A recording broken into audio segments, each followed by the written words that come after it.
అంబేద్కర్ యోజన సంఘం చిట్యాల మండల కమిటీ ఆధ్వర్యంలో భారత రాజ్యాంగం దినోత్సవం సందర్భంగా 3 మండలాల స్థాయి ప్రతిభ పాటవ పోటీలు నిర్వహించడం జరుగుతుందని ఆ సంఘం నాయకులు తెలిపారు. ఈ మేరకు జయశంకర్ జిల్లా కేంద్రంలో వారు మీడియాతో మాట్లాడారు. ఈ నెల 24వ తేదీన కాంపిటీషన్ నిర్వహించడం జరుగుతుందని, 26వ తేదీన బహుమతి ప్రదానోత్సవం ఉంటుందన్నారు.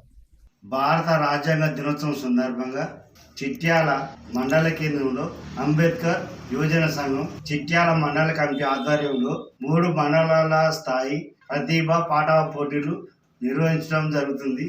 చిట్యాల, మూలపల్లి, టేకుమట్ల మండలంలో 8, 9, 10 తరగతులు చదువుతున్నటువంటి విద్యార్థులు మరి ఉచితంగా నిర్వహిస్తున్నటువంటి ప్రతిభ పాటవ పోటీలలో అధిక సంఖ్యలో పాల్గొనాలని విజ్ఞప్తి చేస్తున్నాం. భారత రాజ్యాంగము బాబాసాహెబ్ అంబేద్కర్ గారు రాజ్యాంగాన్ని 2 సంవత్సరాల 11 నెలల 18 రోజుల పాటు సుదీర్ఘంగా రచించి రాజ్యాంగాన్ని ఇవ్వడం జరిగింది. దాని సందర్భంగా మా చిట్యాల మండల కేంద్రంలో నిర్వహిస్తున్నటువంటి కార్యక్రమంలో అందరూ పాల్గొనాలని, విజయవంతం చేయాలని కోరుతున్నాం. అంబేద్కర్ సాధించిన విజయాలపై ఉండును. మరి అలాగే ఉపన్యాస పోటీ భారత రాజ్యాంగంపై ఆవశ్యకత, అలాగే మరి పాటల పోటీలు, దేశభక్తి గేయాలు ఉన్నవి. అందులో పాల్గొనవలసిన వాళ్ళు 8th, 9th, 10th క్లాస్ విద్యార్థులు మరి పాల్గొని మరి ఉచితంగా నిర్వహిస్తున్నాం కాబట్టి మరి అధిక సంఖ్యలో పాల్గొని అంబేద్కర్ గారి గురించి, భారత రాజ్యాంగం గురించి తెలుసుకోవాల్సిందిగా విజ్ఞప్తి చేస్తున్నాం.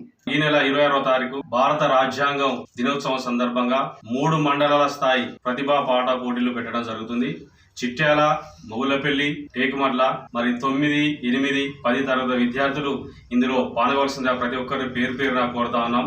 ఎందుకంటే ప్రతి ఒక్క విద్యార్థి డాక్టర్ బాబాసాహెబ్ అంబేద్కర్ గురించి తెలుసుకోవాలనే ఉద్దేశంతో, అలాగే మన భారత రాజ్యాంగాన్ని తెలుసుకోవాలి, భారత రాజ్యాంగాన్ని కాపాడుకోవాలనే ఉద్దేశంతో మరి ఇవి ప్రతిభా పాట పోటీలు నిర్వహించడం జరుగుతుంది. కనుక 3 మండలంలో ఉన్న విద్యార్థులు అందరూ కూడా పాల్గొని ఈ కార్యక్రమాన్ని విజయవంతం చేయాలని కోరుతా ఉన్నాం.